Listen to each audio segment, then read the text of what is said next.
자, 이어서 자, 경매물에 대한 대출 취급입니다.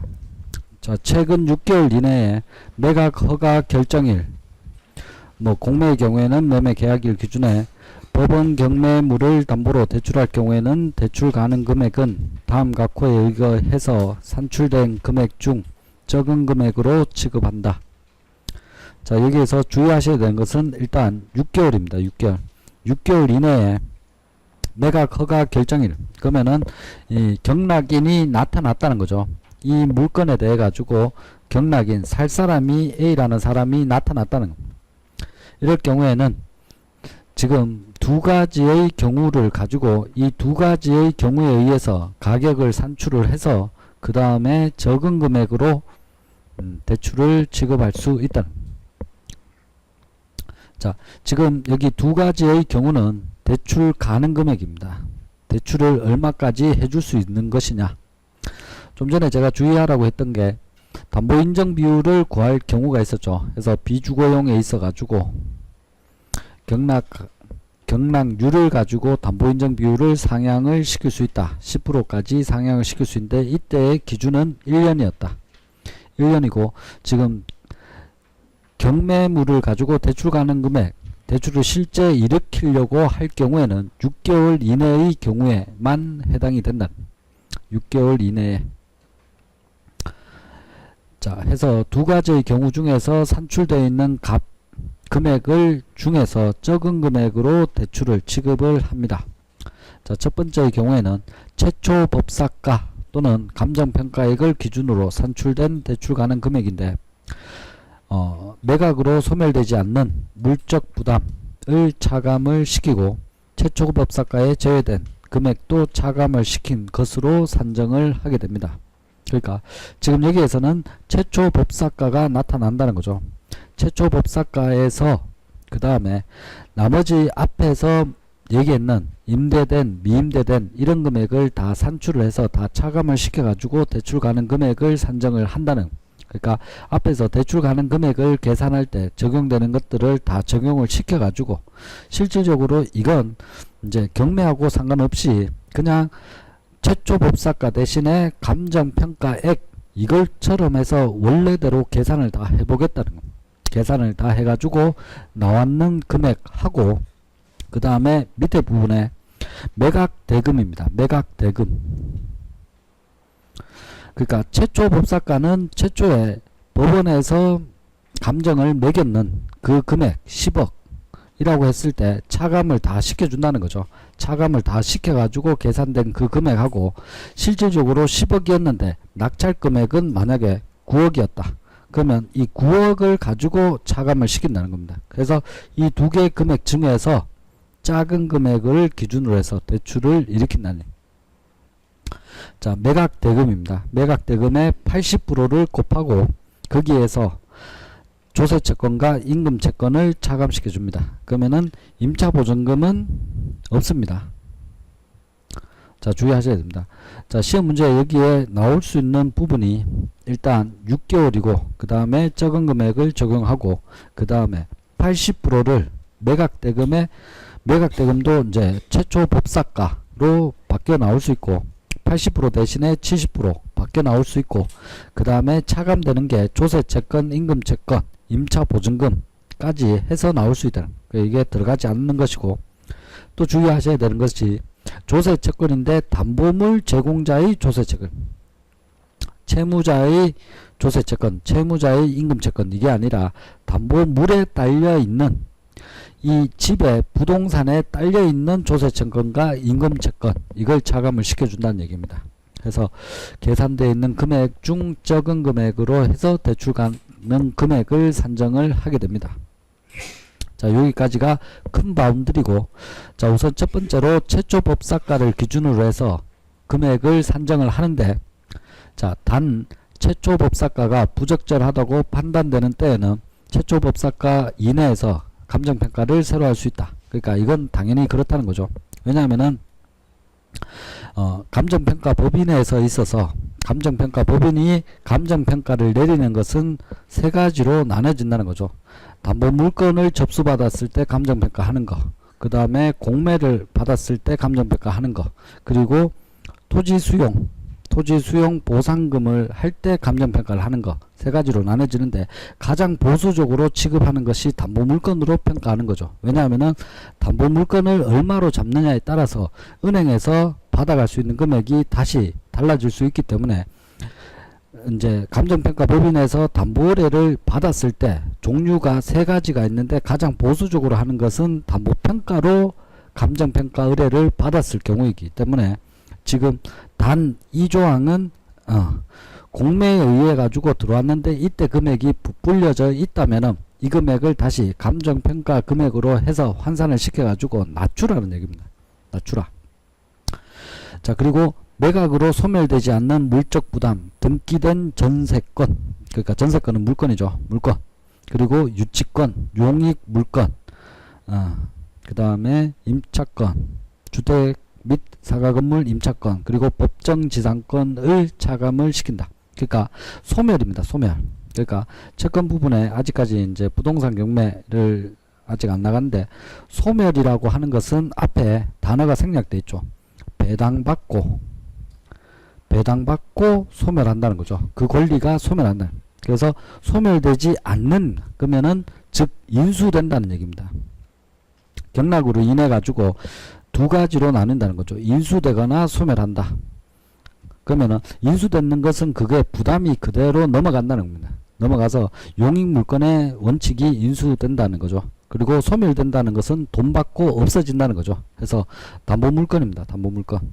그러면 은행에서 저당권을 실행을 해서 경매를 넣어버리면 이거는 담보물건이기 때문에 배당받고 소멸하는 걸 원칙으로 삼고 있습니다. 그런데 지금 여기에서 매각으로 인해서 소멸되지 않는 부담을 떠안아야 되는 것들은 추가적으로 더 차감을 시켜주는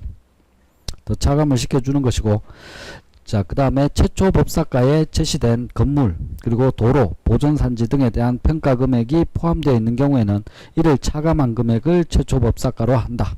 그러니까 뭐 제시 외의 물건이나 보존산지 이런 것들은 지금 담보물건으로 우리가 담보로 취급할 수 없는 것들이에요. 근데 이런 것들까지 다 포함이 되어서 금액이 10억으로 되어 있더라면은 이런 것들은 다 빼주고 다시 최초 법사가를 새로 산정하라. 지금 여기에서부터 해서 여기까지는 지금 최초 법사가가 산정이 되어 있는데 이거는 감정평가법인에서 담보물건으로 감정평가가 의뢰되지 않았기 때문에 여기에 대해서 수정을 다시 해달라고 요청을 하라니. 그래서 10억이라고 나와 있는 거에 대해서 이런 것들 다 차감을 시켜가지고 8억으로 만들어 달라는 얘기입니다. 만들어 둬가지고 여기에서 우리가 실질적으로 계산을 다시 해보겠다 해서 나왔는 금액하고, 그 다음에 실질적으로 입찰자가 낙찰자가 얼마에 받아갔느냐, 그 받아간 금액의 80%에서 조세채권과 임금채권을 차감을 시켰는 그 금액하고 두 가지를 비교해서 작은 금액으로 해서 대출 가능 금액을 산정을 시키겠다.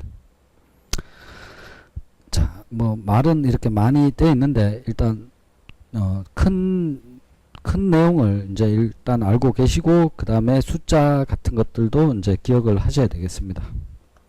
자, 그리고 경락잔금 대출이 권역외 대출에 해당하는 경우에는 채무관계자 및 담보물 관리가 용이하고 사기 대출 가능성이 없다고 판단하여 대출심사위원회의 승규를 얻은 경우에 한해서 신규 대출이 가능하다.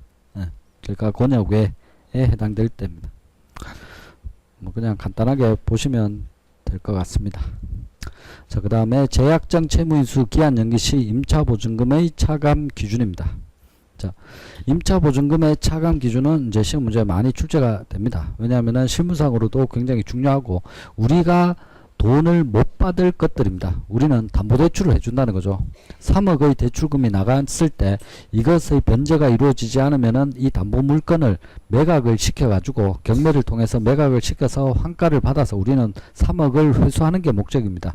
회수하는 목적인데 먼저 받아갈 수 있는 사람이 있는데 그게 임차보증금이 있는데 임차보증금의 금액이 법이 실행되고 난 다음에 특별법에 의해서 실행되고 난 다음에 연도에 따라서 계속 금액이 증가가 됐다는 거예요. 그러면은 어떤 금액을 적용을 할 것이냐 이제 그거에 대한 문제라는 거죠. 그러면은 결론은 설정 당시에 해당되는 임차보증금을 차감을 시켜주면 된다는 거죠. 시험 문제는 채무인수할 당시 임차보증금 금액을 차감시켜야 된다. 이렇게 지문이 나오겠죠. 그럼 틀렸다. 이렇게 골라내시면 됩니다. 자, 제약정 채무인수 기한 연기 등의 임차보증금의 차감은 최초 저당권 설정 당시의 선순위 권리액 차감 방법을 그대로 적용하는 것을 원칙으로 하되, 자, 예전에 원래 설정되어 있던 그때 당시의 금액을 차감을 시켜주는데, 자, 채권보전에 지장이 있다고 판단되면은 더 차감을 시키겠다는 거야. 더 차감을 시키겠다. 더 차감을 시키는 거는 우리 농협 입장에서는 더 안전성을 더 확보하겠다는 얘기입니다. 자, 다만 제약정 채무인수 기한 연기 시점에 미임대 방 중 차감하지 아니한 것으로 임대로 운영되고 있다면 저당권 설정 당시 산정했던 방별 배당 가능 소액 임차 보증금을 차감을 해야 된다. 그리고 제약정의 경우에는 당해 저당권의 피담보 채무 범위가 제약정의 피담보 채무 범위와 일치하는 경우에 하나여 위 사항을 적용할 수 있다. 그러니까 피담보 채무 범위가 동일한 경우에 당연히 적용을 시켜야 되는 거겠죠. 자, 그리고 선순위 임금채권의 차감입니다. 선순위 임금채권. 그러니까 앞쪽까지 얘기하던 것은 이제 임차보증금이었고, 이제는 임금채권입니다. 임금채권. 자, 우선 임금채권에 있어서는 세 가지입니다. 임금채권의 종류는 세 가지가 있다. 구성되어 있다. 일단 그걸 알고 계셔야 됩니다. 그래서 최종 3월분의 임금, 그리고 퇴직금, 그 다음에 재보상금. 당연히 재보상금은 재해를 당했을 때 재보상금이 나오는 거겠죠. 그래서 선순위 임금채권의 차감 항목으로는 3개월의 임금, 그리고 퇴직금, 재보상금이 있다. 이렇게 지문이 연결되면은 맞다. 동그라미 치실 줄 아셔야 되고, 자, 그 다음에 3개월분의 임금에 있어서는 3월의 임금 추정 방법은 연간 총급여액의 12분의 3, 3개월치 하고 거기에다가 곱하기 110%를 해줍니다. 110%. 110% 하는 것은 당연히 상승이 됐다는 거죠. 상승률만큼 보정을 시켜주겠다. 이제 이런 말입니다. 자, 그리고 퇴직금입니다. 자, 근로자에 있어서는 최종 3년간의 퇴직금입니다. 3년간의 퇴직금. 그러니까 31분 평균 임금에 대해서 다시 곱하기 3을 하는 거죠. 그러니까 뭐 쉽게 생각하면 한 달 월급, 그러니까 총 평균 임금이 나오는데 한 달 월급을 퇴직금으로 적립을 시켜 놓는 것이고, 그거에 대한 3년치라는 거예요. 자, 그리고 우선 변제 대상이 되는 퇴직금은 계속근로연수 1년에 대하여 31분의 평균임금으로 계산한 금액으로 한다. 그리고 재보상금은 이제 등급에 따라서 그 일할 만큼에서 이제 임금을 책정을 해줍니다. 그리고 뭐 그 다음에 퇴직금을 계산하는 뭐 공식이 복잡하게 나와 있습니다. 나와 있는데 뭐 제가 보기에는 그렇게 시험하고는 연관되지는 않을 것 같습니다. 그러니까 어차피 선순위 차감 채권으로는 임차보증금이 가장 중요하고, 그 다음에 임금채권에도 그렇게 계산하는 것보다는 다른 게 훨씬 더 중요합니다. 왜냐하면 우리가 대출해주는 입장에서 이제 볼 때, 자, 선순위 임금채권의 차감의 예외 기준입니다. 자, 단어가 두 개가 연결이 되어 있습니다. 선순위 임금채권은 원래 차감을 해줘야 됩니다. 차감을 해줘야 되는데 예외적으로 차감하지 않겠다는 겁니다. 예외적으로 차감하지 않겠다. 차감하지 않는다. 차감하지 않으면은 대출 가능 금액은 상승합니다. 더 높아지겠죠, 당연히. 자, 잘 보셔야 됩니다. 자, 담보제공자입니다. 최근 1년간, 자, 담보제공자가 1년간 임금 지급 지연 사실이 없었던 기업체로서 법인 그리고 권리 능력 없는 단체 그리고 기업 신용평가 대상 개인 사업자의 경우에는 채무자의 기업 신용 등급 그리고 CSS 심사 대상 개인 사업자에 대한 소 CSS에 의한 신용 등급에 따라, 자, 그러니까 키워드는 자, 채무자입니다. 채무자의 신용 등급에 따라입니다.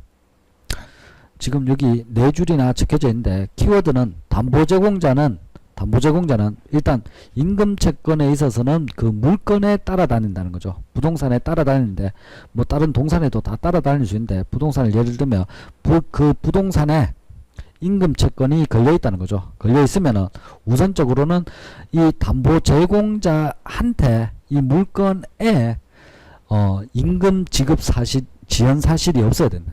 1년 동안 1년 동안 월급을 안 줬는 적이 없어야 되는. 그러니까 월급을 그대로 계속 정상적으로 지급이 되었고, 그리고 그 다음에 채무자의 신용등급입니다. 신용등급이 좋은 경우에는 임금채권을 차감을 시켜야 되는데 차감하지 않을 수 있다. 지금 우리는 지금 부동산을 들고 왔으면 부동산에 있어서 거기에 임차보증금, 조세채권, 임금채권을 차감시키려고 합니다. 왜냐? 우리 저당권보다 먼저 특별법에 의해서 먼저 받아갈 수 있기 때문에, 받아갈 수 있는 근로자의 임금에 대해서는 먼저 받아가기 때문에 그걸 빼고 대출을 해주겠다는 거죠. 우리가 10억을 대출해 줄 수 있는데 임금이 만약에 1억이 걸려있다. 그러면은 9억만 대출해 줘야 되는 거죠. 경락이 10억이 되더라도 거기에서 1억을 먼저 얘네들이 가져가기 때문에 우리는 그걸 빼주고 해주겠다. 그런데 만약에 담보제공자가 임금 지연 사실도 없고 그 다음에 채무자의 신용도가 좋다면은 이거는 이 사람은 임금 가지고는 딴지를 안 걸겠구나 이렇게 생각해서 차감을 하지 않고 대출을 더 많이 해줄 수 있다는. 자, 여기에 담보제공자하고 채무자 요 두 가지를 바꿀 수 있습니다. 주의하셔야 됩니다. 그리고 해당 여신 정결권자가 채무자의 신용상태를 감안하여 채권 보전에 지장이 없다고 인정하는 경우에는 전액 차감하지 않을 수 있다. 해서 지금 소 CSS 심사대상 개인사업자에 있어서는 이 등급이 나오죠. 등급이 나오는 건데 이 등급은 채무자의 신용등급이다. 채무자의 신용등급에 의해서 이렇게 각각의 퍼센트를 적용할 수 있다. 그리고 기업에 있어서도 이렇게 신용등급에 의해서 나올 수 있다. 어차피 이 퍼센트는 아실 필요가 없습니다. 외우시면 안되고. 자, 그 다음에 그 다음 줄이 중요합니다. 담보권이 설정되지 아니한 끊으시고, 종업원의 퇴직보험 아니면은 퇴직신탁 가입금액은 끊으시고, 임금채권에서 차감할 수 있다. 자, 우선 제가 다시 읽겠습니다. 종업원에 대한 퇴직금에 대한 보험이 가입되어 있는 금액은 임금채권에서 차감할 수 있다. 즉, 이 말은 만약에 1년이 근로자가 3명이 있다. 그럼 1년이 지나고 나면 각각에 있어가지고 31분의 평균임금을 퇴직보험에 넣어야 되는 거죠. 퇴직보험에 넣어야 되는. 그러면 퇴직보험에 들어가 있으면은 이거는 보호받는다는 거죠. 보호를 받는. 다시 보험이나 아니면 신탁 앞쪽에 차감하지 않을 수 있는 거에 있어서 부동산 담보 신탁이 있었죠. 그 신탁에 있어서는 다 잘린다고 했죠. 조세채권과 임금채권이 다 잘린다고 했습니다. 단절된다는. 그래서 따라다니지 않는다고 했습니다. 그래서 신탁이라고 하는 것은 신탁 여기에서 보호를 해주겠다는 거죠. 누구예요? 근로자의 임금채권에 대해서는 보호를 해주겠다는 거죠. 누구라도 와서 가져갈 수 없다는 거예요. 보호를 해주기 때문에 당연히 우리가 10억을 대출을 경락을 받더라도 임금채권 1억에 대해서는 신탁에서 가져갈 수 있다는 거죠. 가져갈 수 있기 때문에 우리는 임금채권에서 차감할 수 있다는 거죠. 그러니까 반영을 안 시켜주겠다는. 자, 그리고 더 중요한 것은 담보권이 설정되지 아니한입니다. 지문에 담보권이 설정된 종업원의 퇴직보험 신탁가입 금액은 임금채권에서 차감할 수 있다. 이렇게 나오면은 어려운 지문입니다. 자, 담보권이 설정되어 있다라고 하는 것은 이거는 돈을 빌리고 이걸 담보를 퇴직보험을 담보로 집어넣어놨다는 거죠. 그렇기 때문에 돈을 갚지 않으면은 퇴직보험에 손을 대겠다는 거예요. 손을 대가지고 깨뜨려가지고 그 돈을 가져가겠다는 거죠. 그렇기 때문에 이렇게 되면은 임금채권이 위험해질 수 있다는 거죠. 위협을 받을 수 있다는. 그러니까 이렇게 되면은 안 된다는 거죠. 자, 담보권이 설정되지 아니한 순수한입니다. 누구도 건드리지 못하는 그 종업원의 임금채권이 퇴직보험이나 퇴직신탁에 가입되어 있는 경우에는 임금채권에서 차감할 수 있다. 그러니까 원래는 임금채권에 포함이 시켜야 되는데 그 임금채권을 제로로 만들 수 있다는 거죠. 왜냐? 퇴직보험이나 퇴직신탁에서 보장해 주기 때문에. 그렇게 이해를 하셔야 됩니다. 자, 그리고 참고상에 보시면, 자, 참고도 굉장히 중요합니다. 자, 법인의 임원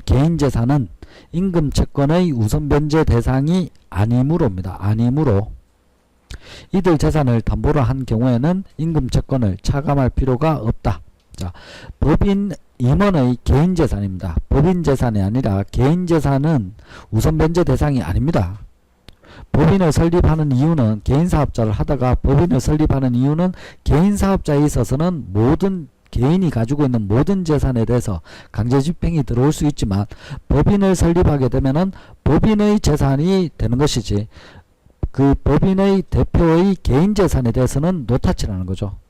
별개라는 겁니다. 구분 소유가 별개로 되어 있다. 그렇기 때문에 우선 변제 대상이 아니므로 이들 재산을 담보로 한 경우에는 임금채권을 차감할 필요가 없다. 그리고 퇴직금을 급여 지급 시마다 정산하는 연봉제 근로자의 경우에는 퇴직금을 차감할 필요가 없다. 자, 일단 원칙은 임금채권을 차감하여야 된답니다. 선순위로 차감하여야 되는데 차감할 필요가 없다는. 자, 연봉제 근로자의 경우에는 자, 정산입니다. 정산. 그러면 매년 정산을 해줬기 때문에 줄 돈이 없는 거죠. 줄 돈이 없기 때문에 당연히 먼저 받아갈 수도 없다는 거죠. 그렇기 때문에 차감할 필요가 없다는. 자, 시험 지문에는 있다 없다 이것만 바뀌어놔도 수험생들 3분의 1이 날라간다는 거죠. 있다 없다 있다 없다. 앞부분에 담보권이 설정되지 아니한 담보권이 설정된 차감할 필요가 있다 없다 이렇게만 해놔도 수험생들이 헷갈려 가지고 다 이제 틀릴 확률이 높습니다. 그렇기 때문에 이해를 좀 하시고, 자, 그 다음에 퇴직금 중간정산을 실시한 기업체의 경우에는 노사 합의에 의한 실시관계 서류를 진구하고 해당 기간의 퇴직금은 차감하지 아니할 수 있다. 그러니까 중간정산 했으니까 자, 그리고 제약정 채무인수 기한 연기 시 임금채권 차감 기준의 적용입니다. 그래서 제약정 채무인수 기한 연기 시 임금채권의 차감은 신규 여신과 동일한 임금채권 차감 기준을 적용하는 것을 원칙으로 하고, 채무자의 신용등급 변경에 따른 임금채권 차감 예외 기준은 채무자의 신용상태를 감안하여 사무소장이 최초 대출 취급 시의 신용등급을 그대로 인정할 수 있다. 자, 지금 앞부분에 있어서 얘기하고자 하는 것은, 자, 신규 여신하고 동일하게입니다. 신규 여신하고 동일하게. 그러니까 이거는 앞쪽에서 임차 보증금일 경우에는 저당권 설정 일자로 회귀하게 됩니다. 저당권 설정 일자를 따라가게 되는데, 나머지에 있어서는 모두 다 그 실행하는 시점 기준으로 따라가야 됩니다. 당연히 그렇겠죠. 3개월치의 임금. 그럼 이거는 당연히 그때 하려고 하는 그때 당시를 따라가야 된다. 그리고 채무자의 신용등급. 그러니까 담보제공자는 1년 동안 미지급 임금이 있으면 안 되고, 거기에다가 채무자에 있어서는 신용등급이 얼마나 좋냐에 따라서 이제 감면을 시켜줄 수가 있는 거죠. 포함을 안 시킬 수가, 차감하지 않을 수가 있다는 거. 근데 그 신용등급이 변경이 돼가지고 추가적으로 더 해야 된다. 이렇게 될 경우에는 사무소장이 인정해주면은 기존의 걸 적용을 시킬 수 있다는. 자, 그리고 적용 대상 기업은 임금채권 차감 대상 담보물을 담보로 제공하는 상시 1인 이상의 근로자를 사용하는 사업 또는 사업장이고, 다만 동거의 친족만을 사용하는 사업 또는 사업장과 가사 사용인에 대해서는 적용하지 아니한다. 그러니까 지금 여기에서는 빼주지 않겠다는 거죠. 그러니까 이걸 또 악용할 수가 있다는 거죠. 임금채권을 우선적으로 차감시키라고 했는 것은, 회사가 망해가지고 근로자가 돈을 못 받아가게 됐다. 근데 그 회사가 은행에 돈을 빌려 써가지고 해놨는데, 이게 부동산이, 회사가 가지고 있는 부동산이 다 날아가게 됨으로써 나는 근로자는 돈을 못 받는다. 그러면은 이 사람들 너무 힘들어진다는 거죠. 그렇기 때문에 저당권보다 먼저 받아갈 수 있게끔 해놨는데, 이걸 모든 사람에게 다 적용을 시켜버리면은 동거하고 있는 친족들 다 집어넣어 놓는다는 거죠. 해가지고 3개월치 월급 150만원 해서 3개월치 500만원이다 해서 10명으로 해놨는다 해서 이렇게 해놓으면은 5천만원을 다시 빼내갈 수가 있다는 거죠. 그렇기 때문에 이거는 적용하지 않겠다는, 가장으로 해서 들어와서 허위로 해서 할 수가 있기 때문에 여기에서는 포함시켜주지 않겠다는. 해서 법인이나 개인사업자 모두 다 포함을 시켜가지고 이렇게 적용하지 않겠다. 자, 그리고 참고사항에 담보제공자가 법인기업인 경우에는 법인 소유 모든 목적물에 대해서 이제 선순위 임금채권이 적용이 되고 법인의 대표이사 명의의 사유재산은 임금채권 차감 대상에 적용되지 않는다. 그리고 담보제공자가 개인사업자일 경우에는 모든 소유재산이 적용이 되고 배우자나 자녀 등 가족명의 재산은 제외된다. 그러니까 개인사업자에 있어서는 모든 그 개인 명의로 되어 있는 모든 재산에 포함이 되는 거지만 법인일 경우에는 법인재산과 법인 대표의 개인재산은 분리가 된다. 그렇게 구분을 하셔야 됩니다. 자, 그리고 적용대상 담보물은 다음과 같다. 물건은 임금채권 차감 대상인 담보제공자의 담보물에 적용을 한다. 해서 지금 여기에서는 담보제공자 요걸 주의하셔야 됩니다. 그러니까 채무자냐 담보제공자냐 구별을 하셔야 되고 근로기준법상 임금채권이 담보권보다 우선 변제권을 가지는 대상 물건은 부동산뿐만 아니라 각종 동산, 재산권, 무채재산권 등 모든 재산이 포함된다. 그러니까 앞쪽에서 공부를 하셨죠. 부동산, 동산 해서 쭉 다 나와 있었다는 거예요. 그래서 임금채권과 조세채권은 다 포함이 다 됐었죠. 신탁에만 빠져 있었던 거죠. 그리고 나머지에 있어서는 임금채권, 조세채권 다 적용이 다 됐다는 거예요. 그래서 여기에 모든 재산이 다 포함이 되고 있습니다. 그리고 퇴직금 추정 방법입니다. 선순위 퇴직금은 연간 총급여액에서 나누기 365 하면은 하루가 나옵니다. 1일치가 나오고 그 다음에 거기에서 기업의 3년에 3개월치 그러니까 1일에 30일 하면은 한 달이 나오는 거죠. 한 달에 곱하기 3년 그러면은 3년간의 퇴직금이 산출되는 거. 그리고 거기에다가 다시 110%를 곱해주는 거죠. 물가 상승률만큼 곱해주는 것이다. 자, 그리고 선순위 조세채권의 차감 방법입니다. 조세채권 차감 대상 담보여신에 대해서는 다음 각호와 같이 조세채권을 차감시킨다. 그래서 이제 표가 나와 있습니다. 자, 우선 자 주택 부분에 보시면은 이쪽에는 지금 증구서류가 없습니다. 증구서류가 없고 여기에는 증구서류가 있습니다. 그러면은 지금 시험 문제는 여기가 나온다는 거죠.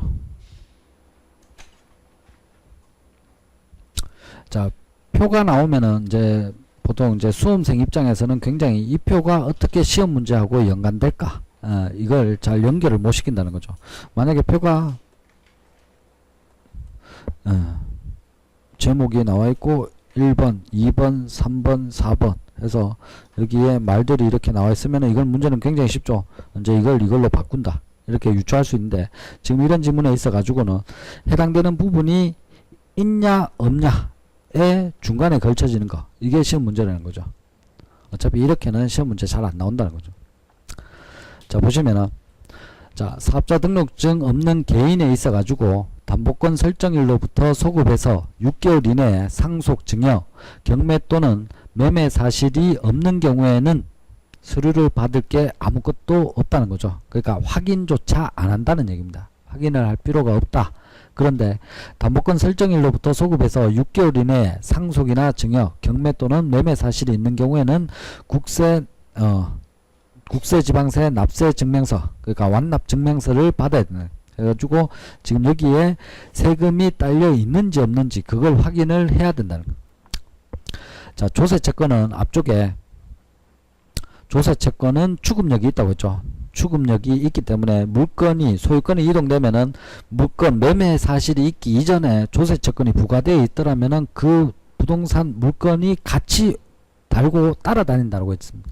따라다니기 때문에 지금 담보권 설정일을 기준으로 해서 그 전에 6개월 이내에 상속, 증여, 경매, 매매 사실 지금 상속부터 해서 매매 사실 이거는 소유권 이전이 일어났다는 변동이 일어났다는 거죠. 그러면 6개월 이내에 변동이 일어났으면은 서류를 받아라는 거죠. 세금을 제대로 냈는지 안 냈는지 확인을 하라. 자, 다시 A라는 사람이 부동산을 가지고 있었고 이걸 B라는 사람이 샀습니다. 샀는데 이게 지금 기간차가 3개월밖에 안 된다.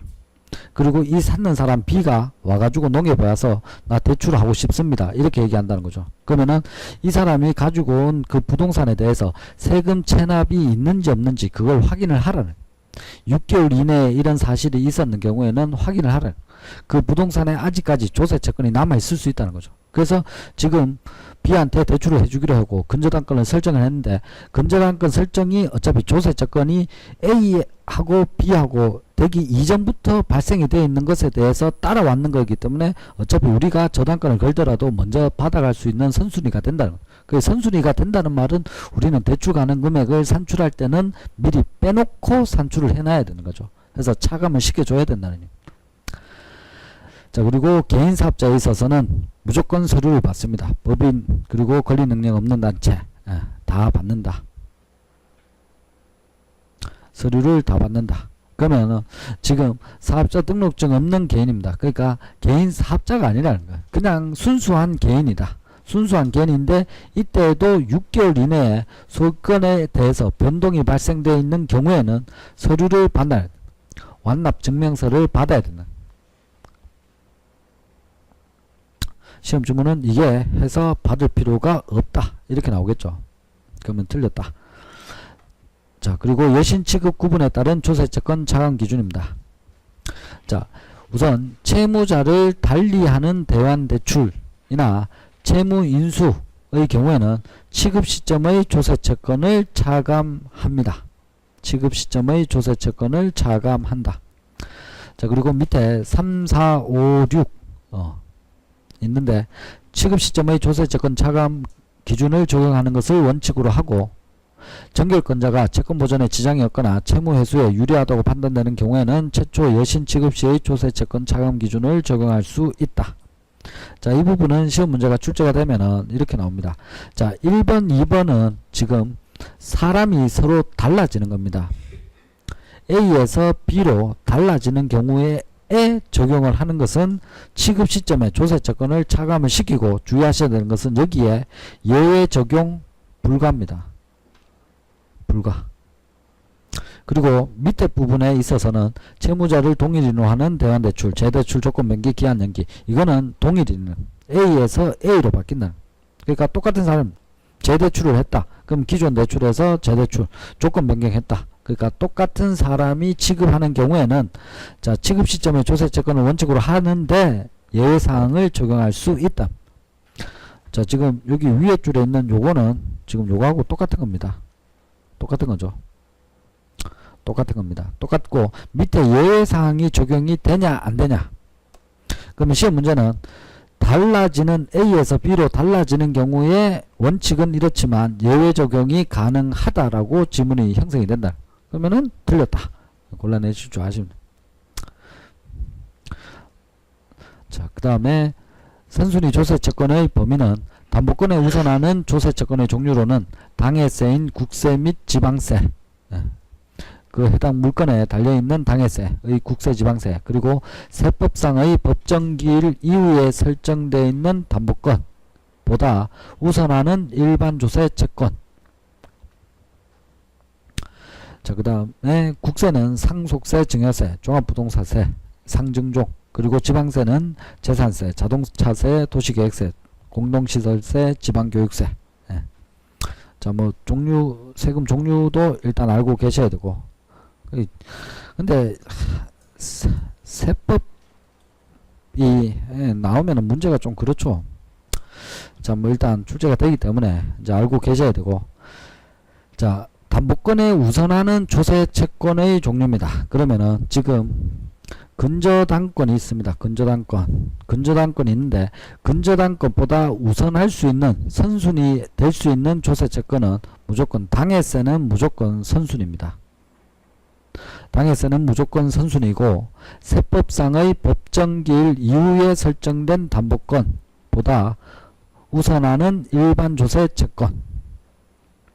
채권에서 이제 공부하시겠지만 비소당, 근저당이 있습니다. 자, 옆에 이렇게 하나 적어 놓으시면 됩니다. 자, 비소당, 근저당입니다. 비소당, 근저당 이렇게 암기를 하시고, 자, 비소당, 근저당은 뭐냐면은 지금 저당권과 조세채권의 자, 저당권은 물건이기 때문에 물건은 날짜 순으로 한다고 했습니다. 그러면 조세채권도 날짜가 나와야 됩니다. 날짜가 나와야지 채권의 물건화가 되기 위해서는 확정일자가 필요하다고 했습니다. 그렇죠? 그러면 이 조세채권이 저당권하고 서로 싸우기 위해서는 조세채권도 일자가 필요합니다. 이게 지금 법정기일입니다. 그러면은 그 조세채권의 법정기일이 나타난다는 거죠. 그러면 이 일자하고 저당권의 일자하고 이 두 가지를 비교해 가지고 앞서는 놈이 먼저 가져가겠다는 거예요. 자, 비소당 근저당은 지금 저당권과 조세채권이 어느 게 앞서느냐 뒤서느냐에 따라서 순서가 달라지는, 배당 순서가 달라지는 건데, 자, 비소당 근저당. 자, 비는 비용입니다. 비용. 그리고 소는 소액 임차보증금, 임차보증금. 그리고 임금채권, 임금채권. 그리고 당은 당해세입니다. 당해세. 그리고 저는 저당권입니다.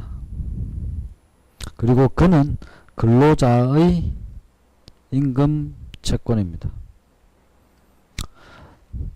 자, 그러면은 지금 문제는 뭐냐면은 일단 임금채권이 두 가지가 걸리는 거죠. 지금 여기에 두 가지가 나와 있다. 그러면은 어떤 회사가 이제 사업이 이제 철수를 하게 되는데 그 근로자가 12개월간 월급을 못 받았다. 그러면은 이 12개월에 대한 월급을 다시 나눈다는 거죠. 3개월치의 월급하고 나머지 9개월치의 월급을 나눠 가지고 3개월치의 월급은 2순위.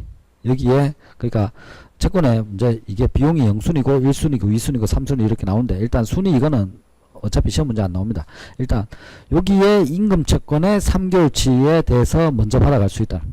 1순위로 먼저 받아갈 수 있는 것이고 나머지 9개월치에 대해서는 지금 여기로 들어온다는 거. 근로자의 임금채권으로 들어온다는 거. 그래서 여기에 임금채권이 두 가지로 나눠져 있다. 예. 그러니까 지금 방금 공부하셨는 게 임금채권이잖아요. 그렇죠? 선순위로 우선적으로 차감되어야 할 채권, 임금채권의 종류로는 세 가지가 있다 해서 3개월치, 3년치의 퇴직금, 그리고 재보상금. 요 세 가지잖아요. 그렇죠? 이거는 먼저 받아간다는 거. 먼저 선순위로 어떻게든 간에 먼저 받아가기 때문에 지금 우리가 여기 공부하고 있는 것은 대출 가능 금액을 산출하는 거. 대출 가능 금액을 산출하는데 먼저 받아가는 것들은 빼주자는 거죠. 빼주자는 겁니다. 그래서 지금 여기에 해당되는 부분은 빼주자는 거. 3개월치는 여기서 빼주자. 자, 그렇게 되고 자, 당해세를 보시면은 저당권보다 무조건 먼저 가져갑니다. 저당권보다 무조건 먼저 가져간다. 자, 그리고 자, 그 다음에 이제 여기에 조세채권이 있죠. 자, 조세채권이 있는데 선순위로 저당권보다 선순위로 먼저 가져갈 수 있는 채권의 종류는 세 가지입니다. 그렇죠? 임금채권, 조세채권, 임차보증금 세 가지인데 소액 임차보증금, 임금채권과 임차보증금에 있어 가지고는 이거는 국민들을 위하는 겁니다. 국민들을 위하는 거기 때문에 이거는 1순위로 되지만 조세채권은 그렇지 않다는 거죠. 조세채권은 이거는 국가의 수입이다. 조세재원이기 때문에 이것도 1순위로 그냥 내버리면은 안 좋다는 거죠. 그렇기 때문에 조세채권은 다시 저당권하고 싸워야 됩니다. 저당권하고 순위를 다퉈야 됩니다. 그러면 저당권이 들고 온 선수는 법정기일이라는 거죠. 그리고 저당권은 저당권 설정일자. 그럼 그 두 가지를 비교해 가지고 조세채권이 어디에 들어갈 것이냐 이렇게 계산이 다시 된다는 거죠. 그러면은 이렇게 될 때 자, 조세채권이 저당권보다 앞서면은 당연히 저당권 위에 올라갑니다. 저당권 위에 조세채권이 올라가게 되고 저당권보다 뒤서면은 조세채권이 저당권 밑으로 들어가야 돼. 그런데 지금 이 꼬락서니를 보니까 저당권이 있고 그 다음에 조세채권이 가져간다. 그런데 그 밑에는 누가 있느냐? 근로자의 임금채권이 있다는 거죠. 1년 동안 월급을 못 받았는데 3개월치 받았는데 나머지 9개월치는 받으려고 또 기다리고 있는데 조세채권이 다 가져갔다. 그래서 근로자의 임금채권은 하나도 못 받았다.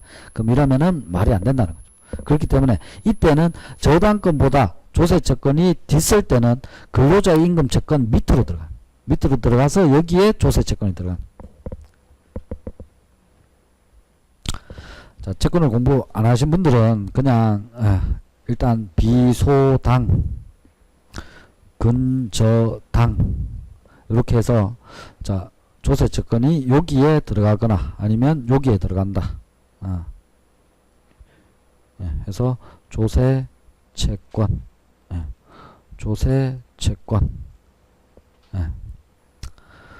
그러니까 근로자가 1년 동안 임금을 못 받았으면 얼마나 억울하겠습니까? 그래서 그나마 받으려고 기다리고 있는 게 법인에서 소유하고 있는 부동산이 경매로 넘어갔다. 근데 이게 지금 부동산 시세가 좋아가지고 그래 내가 못 받은 나머지 9개월치의 임금을 받겠구나라고 생각하고 있었는데 조세채권이 뛰고 와가지고 나 니보다 선순위지 하면서 먼저 가져가 버렸다. 그러면은 근로자는 얼마나 심각해지겠습니까? 그렇기 때문에 이걸 근로자의 임금 채권보다 밑으로 넣어버리는 겁니다. 채권 이 부분을 공부하신 분들은 지금 들으시니까 이게 지금 여신하고 이렇게 연결이 되는구나 이런 게 이제 감이 오시죠? 이거 조세 채권하고 저당권하고 이거 순서 배당 순서 나오는 거 기본서 보면은 이렇게 한 페이지 한 페이지씩 이래 돼 있어요. 보셔도 여러분들이 그걸 순위를 다 암기를 못합니다. 그냥 이렇게 딱 해서 정리를 하면 굉장히 쉽습니다. 그리고 채권을 지금 열심히 하셔야 됩니다. 채권을 열심히 하셔야지 여신하고 다 연결이 되기 때문에. 자, 그리고 참고에 유의사항에 보시면 조세 채권이 아님에도 근저당 설정보다 우선할 수 있는 채권이 존재하는 경우에는 선순위 금액으로 차감을 해야 된다. 그러니까 뭐 이거는 어차피 실무상으로 이게 명확하게 근거가 되어 있지 않기 때문에 이렇게 차감하는 게 더 낫다 이렇게 하고 있습니다. 자, 그리고 국세의 기본법상 법정기일입니다. 그러면은 이런 말을 이제 딱 들으면은 국세가 지금 당해세를 제외하고 국세가 지금 저당권하고 싸우려고 준비하고 있구나 이런 게 느낌이 이제 오셔야 되는 거예요. 그래서 그렇다면은 법정기일이 굉장히 중요하다. 왜냐하면은 저당권하고 싸워야 되기 때문에. 그리고 농협직원도 잘 알고 있어야 된다. 왜냐? 우리가 대출금을 다 받을 수 있을 것이냐 못 받을 것이냐 그게 달라진다는 거죠. 왜냐? 우리보다 앞서면은 우리보다 먼저 가져가기 때문에. 자, 세금의 성격별 법정기일입니다. 그래서 자, 우선 과세표준과 세액의 신고에 의하여 납세 의무가 확정되는 국세, 중간예납 법인세, 예정납부 부가가치세의 경우에는 법정기일은 신고일입니다. 자, 일단 법정기일이 문제가 이게 문제죠. 이게 문제입니다. 그래서 연결을 막 이렇게 꼬아서 연결을 시키는 거죠. 자, 그러면은 조세 채권에 있어서 법정기일은 일단 발송일이 원칙입니다. 발송일이 일단 원칙입니다. 발송일. 그러면 여러분들이 지금 뭐 세법에 의해서 받는 세금 이런 것들은 다 영수증이 날라오는 거죠. 영수증이 날라오는 거. 그래서 발송일을 기준으로 한다. 그런데 자, 지금 첫 번째 나오는 것은 신고일입니다. 신고일. 그러면 신고일이란 말은 세무서에서 금액을 모른다는 거예요. 금액을 모르기 때문에 금액을 내가 신고할 때 금액을 알 수 있다는 거예요. 즉 영수증을 발송할 수가 없다는, 납부할 금액을 세금을 측정을 못하기 때문에 발송 못한다. 그렇기 때문에 여기에 신고일에 해당되는 것은 내가 신고를 했을 때 그게 법정기일이 성립이 된다는. 보시면은 과세표준과 세액의 신고에 의해서 납세 의무가 확정되는 국세이다 해서 신고를 해줘야 됩니다. 내가 신고를 지금 종합부동산세, 상속세 이런 것들을 상증종을 내가 세금을 계산을 해가지고 신고를 했을 때 세무서에서 금액이 납부해야 될 금액이 얼마입니다 이렇게 산출할 수가 있다. 자, 그리고 중간예납 법인세입니다. 중간예납 법인세. 그러니까 법인세가 어차피 개인에 있어서는 개인소득세, 그러니까 연말정산을 하잖아요. 그럼 법인세도 당연히 연말에 세금을 계산해야 되는데 법인세 세금이 많기 때문에 6월달까지 했는 걸 기준으로 해서 작년도 만약에 지금이 15년도이고 14년도에 법인세를 만약에 1억을 냈다. 그런데 15년도에도 아마 지금 보니까 매출이 더 나와가지고 한 1억 5천을 내야 될 것 같다. 근데 12월달 이때 1억 5천을 내려니까 너무 부담스럽다. 그러면 6월달 이때 반 정도 했는 거 기준으로 해가지고 그 다음 달까지 해서 이 작년도에 냈는 금액의 한 반 정도 이걸 내겠다. 아니면은 내가 자의적으로 내겠다. 해서 이거를 미리 내는 겁니다. 그럼 이거는 금액이 아직까지 확정이 안 돼 있는 상태다. 확정이 안 돼 있는 상태. 예정 납부 부가가치세 또한 확정이 안 돼 있다. 그러면 금액이 확정이 안 돼 있고 내가 신고에 의해서 금액이 비로소 확정이 되는 것들은 다 법정기일은 신고일. 밑에 거 보시면 과세표준과 세액을 지자체가 경정 또는 수시부가 결정하여 고지하는 경우, 자 이거는 고지입니다. 고지서가 날라온다는 거죠. 고지서가 날라온다. 그럼 고지서 날라올 때 금 얼마 이렇게 숫자가 적혀져 있다는, 그럼 금액이 안다는, 그럼 발송일. 자, 특별징수 의무자로부터 징수하는 국세, 인지세. 자, 국세나 인지세. 자, 특별징수 의무자입니다. 특별징수 의무자. 그러면은 우리 농협이 이제 통장을 발행하게 되면은 거기에 인지를 붙이죠. 그러면은 그 인지를 이제 인지세를 납부를 한다. 그러면은 이것은 납세 의무 확정일. 날짜가 정해져 있다. 그러면은 거기에 해당되는 것이고, 자, 그 다음에 2차 납세 의무자의 재산에서 징수하는 경우 2차 납세 의무자에 대한 납부 통지서 발송일. 그러니까 뭐 이거는 그냥 쉽게 생각하시면 됩니다. A라는 사람에게 건물, 부동산이 있었는데 이 물건이 B에게로 옮겨졌다. 그러면은 일단 1차적으로는 A가 내야 되는데 이걸 B가 2차적으로 내는 사람이다. 그러면 이 사람한테 발송했는 날 이걸 법정기일로 하겠다. 자, 그리고 양도담보재산에서 징수하는 경우에는 양도담보권자에 대한 납부통지서 발송일. 그러니까 양도담보에 있어서는 임금채권은 차감해서 제외할 수 있지만 조세채권은 안 된다고 했죠. 조세채권은 빼줘야 된다. 그렇기 때문에 여기에 나와 있다는 거죠. 해서 발송일이다. 그리고 납세자의 재산을 압류한 경우에는 그 압류와 관련하여 확정된 세액, 그래서 압류등기 등록일. 자, 다시 정리하면은 시험 문제가 출제될 것들은 신고일 이것밖에 없습니다. 지금 요 종류밖에 없. 그 나머지는 다 발송일. 그리고 이런 거는 특이한 거니까 어차피 조금만 보면은 알 수가 있다. 네, 골라내기만 하시면 됩니다.